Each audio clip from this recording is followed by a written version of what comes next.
Greetings, viewers, and welcome back to Just Short of Fantastic. Happy March.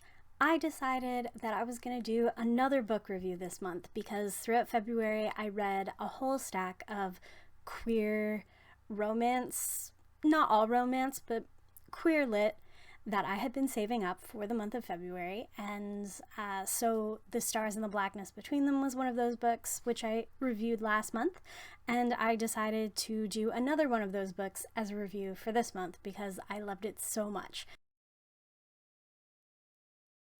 So my March book review is We Have Always Been Here, a Queer Muslim Memoir by Samra Habib, with themes of resilience, rebellion, self-love, and community. So this book has been on my to-read list for quite some time, like a number of years, and it probably would have stayed there for a number of years longer because I had intended to borrow it from the library because the library does have a copy of it.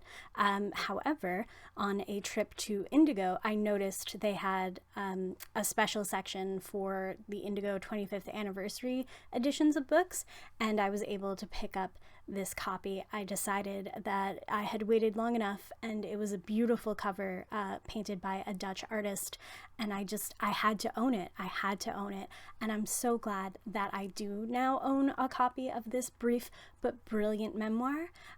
It has some brutal passages of racism and violence in it, but on the whole it is a delightful and very quick read.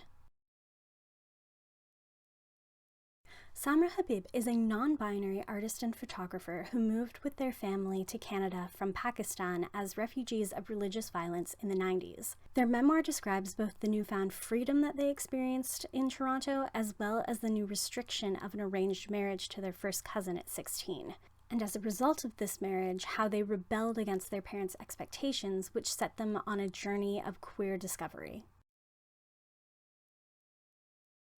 What struck me most about this memoir is how similar our internal journeys have been, given the vastly different external circumstances of our lives. I also resonated with Samra's resolve that making it a life goal to really understand yourself can be a form of protest against heteronormative oppressive expectations, and that being queer is so much more than who you do or do not sleep with. The memoir, like most memoirs, is told in the first person.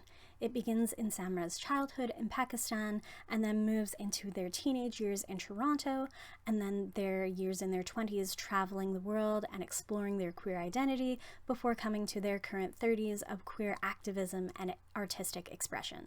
The pacing of the memoir is really good, chapters have frequent breaks, the dialogue is authentic, and uses words from Samra's many languages, which they translate for English-speaking readers. The writing style is simple, but it tells an extraordinary story, and there are moments of great beauty and resonance. This memoir was published in 2019, and it is a vibrant memoir of queer Muslim joy. We need more stories like this. Minority communities have to fight every day against racism, violence, silence, and oppression, and this book exists to show that queer Muslim joy is here, it has always been here, and it will continue to be here in a world that wants to eradicate both of those communities.